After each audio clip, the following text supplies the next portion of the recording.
Romans 13:1 says, "Every person is to be in subjection to the governing authorities, for there is no authority except from God, and those which exist are established by God."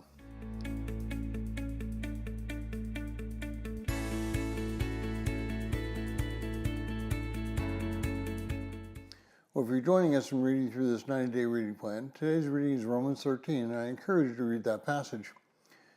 Well, Christians are supposed to be model citizens. This doesn't mean that they cannot disagree with the governmental decisions or governmental law. What it does mean is that we are to respect and submit to our governments on a daily basis, and only if they break God's law are we to reject that law and submit to God. But this does not come without its consequences.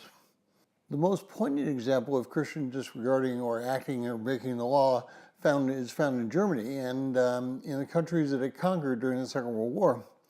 Beginning in the late 1930s, but being formulated earlier than that, the German governor under Hitler began to have an extinction program from those that have felt that in some way could damage the country. First, they assigned blame, and then they passed laws to restrict those to whom they blamed. Eventually, because they had demonized one group of people so that the majority could feel good about themselves, they began an extermination process. People who resisted that process were also jailed or placed in concentration camps. A movie you should see about that time period is called The Hiding Place. It is a movie about Corrie ten Boom, her family, and other Dutch citizens who resisted the government for a higher law. Interestingly, verses 2 and 9 of Romans 13 gives us a reason that the ten Booms and others broke the law, fully expecting to suffer the consequences.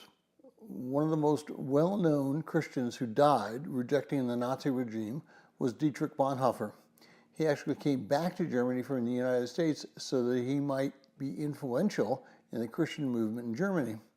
His books, The Cost of Discipleship and Letters and Papers from Prison, are works describing his understanding of submission to Christ. So your question for today is, are you really ready to die to maintain your witness for Christ?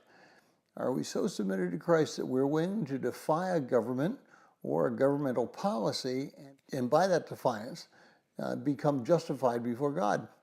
Our decisions can carry great consequences. We should know the stories of the men and women who made that decision and their reasons for those decisions, and learn how to apply that truth to our lives so that our decisions might be Christ-like as well.